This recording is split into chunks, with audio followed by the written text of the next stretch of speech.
All right, then everybody, this is Yara here, and I'm over here with Jimmy, who got first place today at our box tournament. And what deck are you playing, Jimmy? I am playing pure Swordsoul. Pure Swordsoul. Okay, all right. Respectable one. The respectable one. Okay, so we're gonna get to your deck profile. And before we get started, do you have any shout-outs or anything you want to say before we start? Shout out just for Comic Hassan for providing a place for us to play Yu-Gi-Oh right now. Okay. All right. Sounds good. Sounds good. So if you want, we can get started with the deck profile then. All right. First up, just the usual. Yeah, We got 3 Tayas. Oh, you're playing 3? Okay, so usually it's 2, right? Like the regular ratios? Usually, that's what I'm saying. I'm playing the respectable variant, the real pure variant. Oh, okay. So I play 3 Tayas, and after that, I play 3 Moyes, of course. And after that, we play 3 Long Yun. Okay.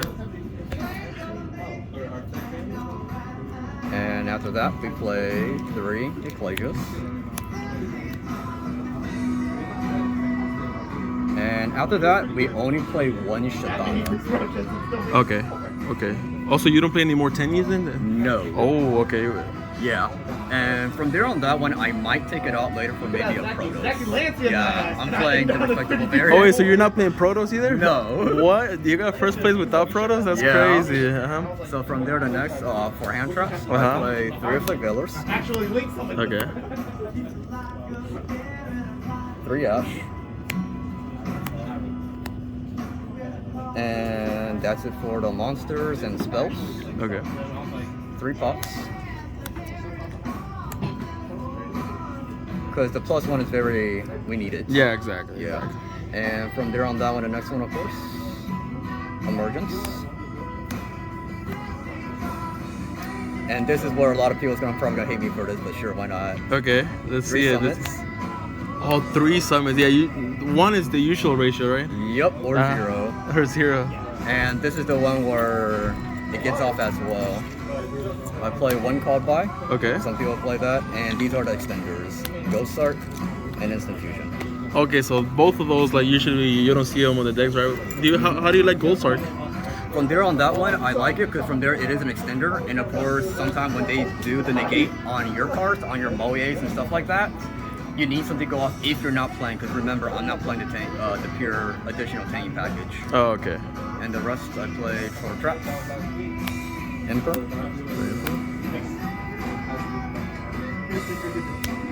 Blackout. 3 Okay. of them. And this one, yeah, this is gonna be my variant as well. Yeah, because oh, and then Judgments on the Three main. Judgments Okay. on the main. Yeah, I know you love Judgments, right? Yeah, it's been putting in work. Oh, so what made you want to go with this variant and not like the usual like Tenyis and the Protoss? Do you think this variant is better? In my honest opinion, it honestly goes with each player's playstyle. Uh-huh. From there on that one, I'll be honest, it's like for the Tenny variant, 2 reasons. 1, for the Tenny, it does out more boards. Yeah. But also you have to extend your knowledge to playstyle, which I'm not very good on. Oh, okay. So I'm gonna focus on what I can do. Oh, In that okay. case, then I'll rather just play the pure. And if you're playing pure, then I need to focus on the ratio where each card is impactful. Okay. Per se. So that's why I don't really play like droves, Nibiru's and stuff like that, which I'll go more into the side as well. Okay. And that's why I main Judgment, because if I go first, I need to make sure I out cards. For example, like Droplets, Dark Ruler No More, Lightning Storm, stuff like that to out my boards. Oh, okay, got And then it. from there, if they do out it, all the cards I draw there on after during my play aren't extenders. They're all going to be cards that I can either set like Judgment Yeah. or more additional hand trap that doesn't really do once per turn. Gotcha. Example will be additional Permanence and the Afflict Veilers. Gotcha. So, yeah. This is more of a control-y type of Swordsoul build, right? Exactly. Gotcha. So it kind of fits my playstyle more. Yeah, yeah. Because I remember last time you got first place with like Grand Module Control, Yeah. right? Yeah, I remember. Now, Right. we're not trying to go second because sometimes going second is too ballsy. And from Yeah. there, the thing with going second, that means you have to rely on 2 things. Your opponent doesn't have a board to out yours. Yeah. And then from there on that one wise, the cards that you draw in your 6th is enough to out their board. Oh, okay. And if you don't, then that's just you're hoping your opponent to brick, which isn't a very good way to play Yu-Gi-Oh! Okay. The rest is just extra deck. Extra deck wise is just 2 cheat shells. 1 Baron, Okay. 1 Yazi, 2 Boxios. This card's insane going second, right? Back shot. Oh yeah. Surprisingly, they don't really come up as much. The only main ones that comes up in this variant wise, of course, is just Chixiao and Baron, and the rest is just like the what if situation that you meet. Gotcha. So, Draco. The Draco. And I'll go over each of them real quick on Sure. what I face and how it's coming up. Oh, yeah, for sure. Dragite, Dragite, okay. 1 Shinshin. Oh, okay, so I love that the fact that you added Shenshin. Did you make them at all this tournament? Not for this tournament wise, because Yeah. from there on that one, I'm getting ready to facing into Grays and of course for BAs. But I also just feel like that BAs and PA or more dark, Yeah. the dark deck, the level 3s, Yeah. won't be that prominent in TCG, but only time can tell depending on what the ban list does, of course. Gotcha. So this is just a what if because we have quite a bit of slots in the pure Gotcha. variant. And of course, 1 Shenying. Yeah. And these are again more off top. 1 number 100 and 1 number 97. Okay, I was not expecting this. Yeah. So this is more for like the OTK package. Okay. Because from there on that one, the one thing that we don't have that 10E does sometimes is push for game, Mhm. and this is where this comes up for it. Oh, okay. 1 number 82 Heartland Draco, and 1 Divine Arsenal Sky Thunder Zeus. Oh my, you're even playing Zeus in there. Yeah. That's crazy. And then from there on that one was, of course, for the instant fusion target, I play 1 Magic Cube Beast. Okay, so is this just for the level and the fact that it's a tuner? Or? Exactly. Oh, okay. Because from there on that one, we just need an extender bad. Because there's been many times where when we duel, or anybody who plays Swordsoul, when they stop the Moye, and that's the only card you have, then your turn is done. Yeah. So from there on that one, that's where your extender becomes the most important factor, or the hand charts or your back row that you set is enough to counter to hope that you get your next turn again. Gotcha. And as for the side deck wise, I play 3 DD Crows, Okay. and I'll explain my decision on this as well. Okay. 3 landscapes.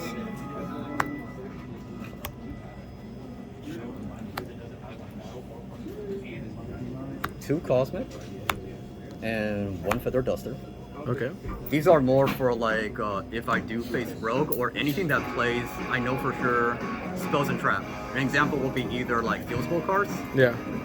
aka Mystic Mind, or an example sometimes will be if I know they also do play Alistair. Yeah. Stuff like that was. 2 anti-spells and 1 order. Okay.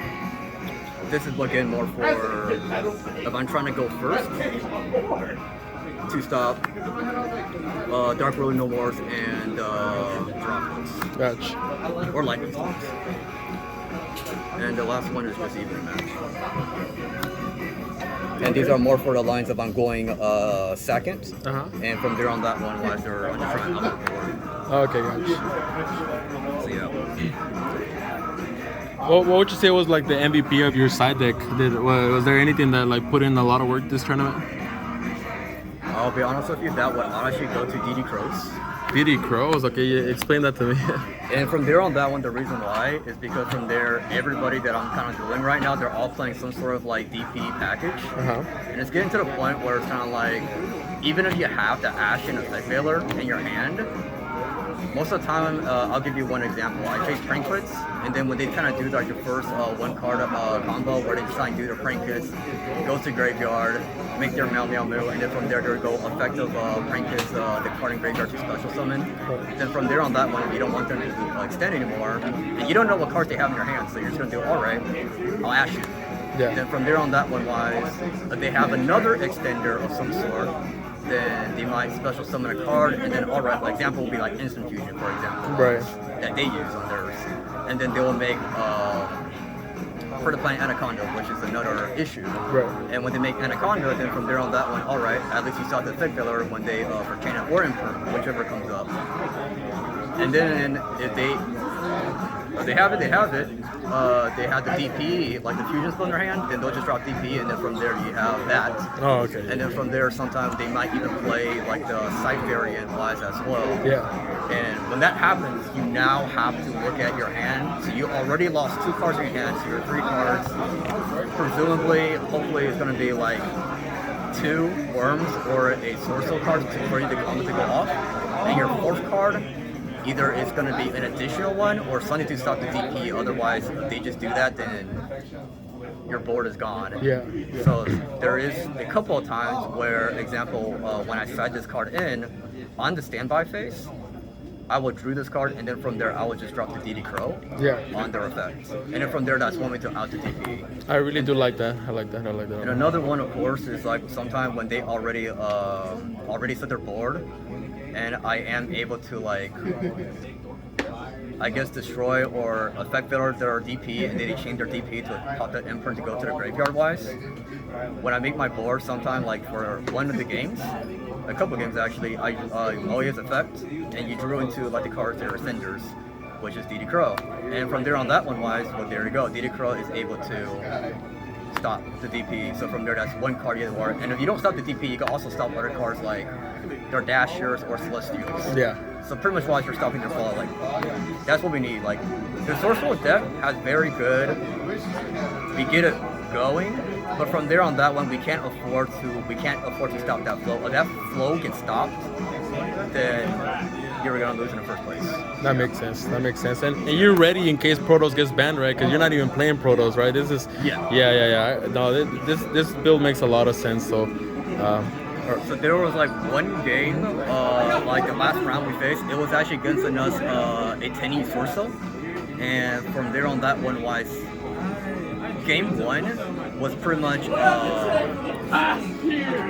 all they did was just summon Ecclesia, and from there they just used Ecclesia effect, and I just dropped the Ash, and their turn was done. That was game 1. Game 2 wise, game 2 was he got it, but it was a good, like a back and forth kind of thing was. Yeah. In game 3,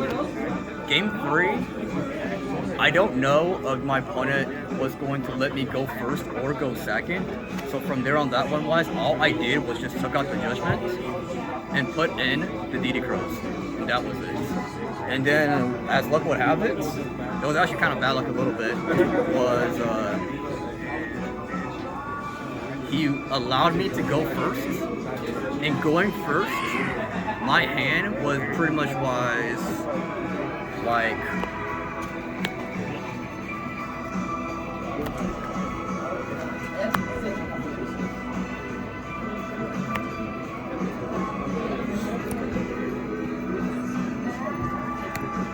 oh my, just hand traps in there. Hand traps. Yeah. And then from there on that one wise, I was able to resolve the duality. And duality was able to allow me to grab me 1 Longyun. Yep. And an additional effect value. Oh, okay. So from there on that one, all you see is just hand traps. Yeah. And all I did was this, pass. Yeah. Because from there, I have confidence that my hand traps was enough where they can't OTK me. Yeah. Once they have it, of course. Yeah.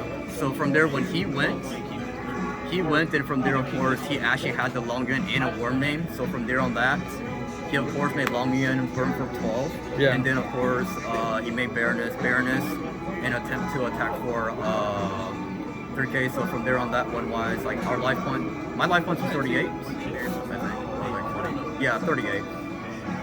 And then he passed turn, and on passing turn, I drew into it was a worm, that's all I remember. Oh no, it wasn't a worm, it was literally Summit. No, it was Summit, okay. Yeah, so pretty much was just another thing from my Longyun. So luckily I just did this. Infirm. And then from there that locked out the Baroness. Yeah. And then from there on that one wise effect. And did the exact same thing, like, so we're playing mirrors technically wise. Yeah. And then exact same thing, 1200, make Baron, pop his Baroness, and then from there on that one wise, swing for 3K. And then from there I set 1. he said called by and with a Baron negate, and then Yeah. and you had 3 hand traps in your 3 hand, hand right? traps. Yeah.